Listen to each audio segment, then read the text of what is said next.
a day, and somehow they managed to correct it or whatever when we sailed into port. Now we happened to, instead of going to New York, we went to Canada, Canadian port, and it was in St. John's, Canada. It was in, what the heck is the name of that part of the... Newfoundland or Newfoundland? Newfoundland? I don't know, could be. Anyhow, we ended up there, and then all that was a matter of making connections in a train and coming to this country. Now, we didn't have the experience of going to Ellis Island, which was, I understand, rather an unpleasant experience. Over here, we came in. It wasn't bad at all. As far as going through customs or whatever was involved there, and we found ourselves in the Michigan Central, the same building that is standing right now. Of course, at that time it was new, and it looked very impressive, and we waited for my father to pick us up. As luck would happen, they something got mixed up, and my father wasn't there. I guess the time, he had an idea it was a different time, and we were sitting greenhorns, didn't know what the heck to make of it all. And some man took it upon himself to help us out. So my mother gave him whatever information she had, and he couldn't help much. And finally, they engaged a cab for us. We had the address though, and we were driven to the address. And there was my father, just about ready to leave. He said he had absolutely the wrong information, and that's why he wasn't there. And that was the first time in my life that I saw my father. Of course, I didn't know him. So from that point on, my father had prepared an apartment for us, and it was in Westminster, and that's where we were taken. And of course, it was all very exciting. I didn't know. And this was in Detroit, I don't know. Yeah, in Detroit. People came over, and then there was a question of what they should call me. After all, everyone has to have an American name.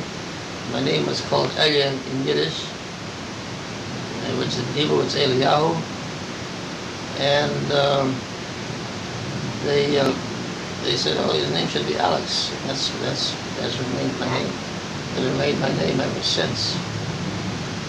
Well, anyhow, shortly after we got settled, my father took me to the school. And the school that he took me to was called Maybe, M-A-Y-B-E-E. It was also located near the house.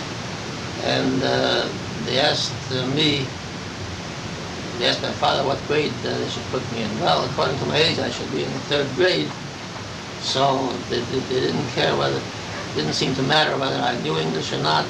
They said, well, you should be in the 3rd grade, so they put me in 3rd grade with regular 3rd grade students. There was no, I don't know why they didn't put me into a special class so I could first of all learn the language. Maybe they didn't have any then. So they put me in there, and I didn't know what it was to protest or to object. My mother or father said, do this or do that. I did it. So suddenly there I was in school. They had me sit down, and all I could do was listen to the teacher. I didn't understand a single word. And but I was quiet, and I'd sit through the whole school session without understanding anything that was going on.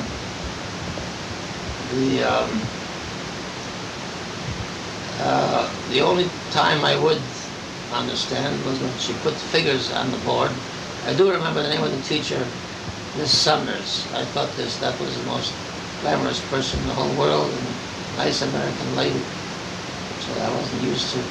Anyhow, she put figures on the board, and I understand when she wanted addition or subtraction or multiplication. I knew that. I knew how to do figures. So I would do that. The rest I couldn't do.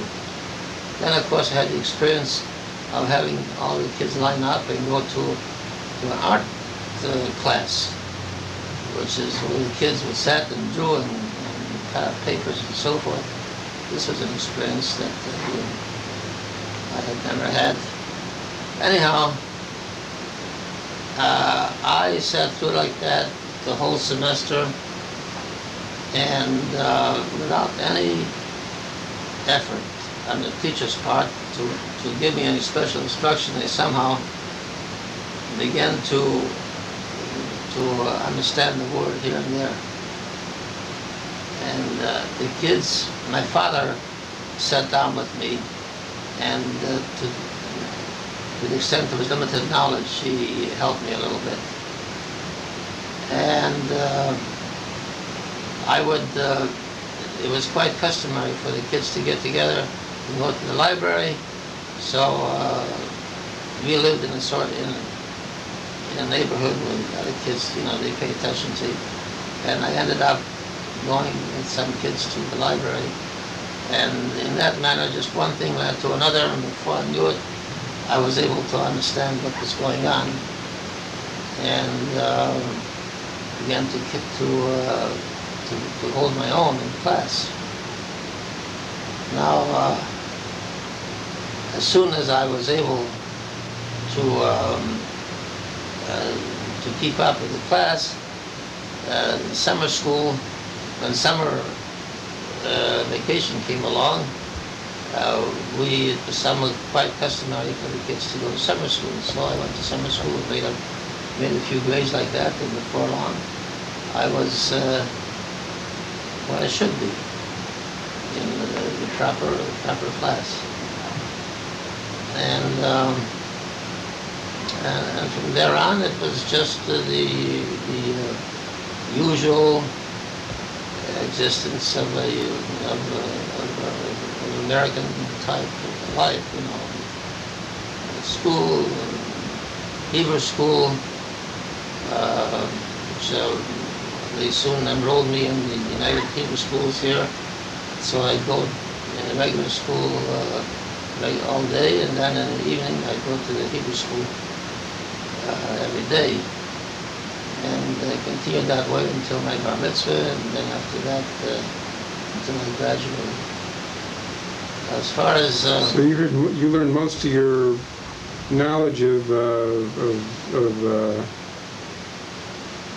Hebrew and prayer and everything at the United Hebrew Schools in Detroit, rather than. Well, I wouldn't say most. I had a real good foundation when I came, so that when I went to Hebrew school here, it was a simple thing for me to keep up. I mean, it didn't require any particular study on my part. It's just a matter of not forgetting what I learned. So I went to Hebrew school until I was about maybe 15 or so. And then as soon as I graduated, I stopped. And that's the situation. Now, as far as life in the old country, I remember smatterings. Of course, we had some pretty harrowing experiences, which I didn't mention. Why did we pick ourselves up and go to Pinsk as soon as we could? Right after the war. Now I understand it when I think back. There were bands of soldiers rolling around, coming to small towns like the one I was in, and robbing, and especially picking on the Jewish population. And I remember looking out the window one time, and I saw a man on horseback with a rifle, and he was, you know how a horse sometimes sort of lifts up his front legs and so forth. Like the Lone Ranger there. Yeah, a typical scene. And whenever I'd see something like that, it could frighten us, frighten me especially. It meant trouble. And these guys started going around from house to house, and I recall the mother she had a few pieces of silver.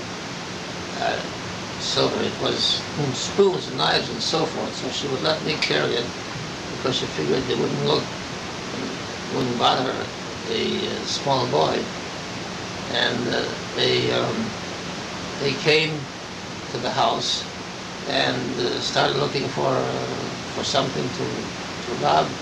And my mother stood up to them, and I couldn't understand what she was saying. Anyhow, I worried about the stuff I had in my pockets. I kept putting my hands in my pockets, but of course they noticed it, and they went ahead and pulled out the silver. And she argued with them, and I think they let her, if I remember correctly, they let her keep that. Then we had the experience. So anyhow, as soon as we could, and at that time, they were called Malachovцы, this particular group, and they rounded up all the men. And the house that we stayed in, there were a number of men there, and they took them all in and kept them there for a number of days and questioned them. I don't know what the heck they did, and some of them they beat up. And anyhow, one naturally the younger men who were able resented. I mean, everybody resented it. Younger men tried to do something about it, and they ended up by killing one of the soldiers. And I remember going, and the body was thrown into a pit. And I remember going to look at the body. Somehow people went to look. They quieted down for a little while. And of course, that made things much worse. And there were all kinds of beatings and who knows what. I don't recall whether we killed anybody or not. It's all hazy in my mind. We, from there, of course, like I said, we went to Pinsk. In Pinsk, everything was nice, but then we heard that there was a room, a band of soldiers that had attacked Obliev. So these were soldiers from World War I that loose turned because of the revolution. These men didn't have anywhere to go. It was during the revolutionary times, apparently, and they had guns and so forth, and they went ahead and went from village to village and pillaged and robbed. So we heard that by the grapevine that they were on the way, and that eventually we were going to get to Pinsk. Well, sure enough, they did come to Pinsk. And we heard that they were going from house to house, especially the Jewish houses, and robbing and killing. So everybody in the house crawled under the house. It was standing on sort of on stumps, you know. It was built. It didn't have a basement, but the house was standing on stumps. And there was a crawl space to get under, but you couldn't see. It was sort of covered up to the ground with laths of some kind, with boards of some kind, you see. Anyhow, we all crawled underneath there. And we heard the soldiers pounding on the door, and everybody was afraid to breathe.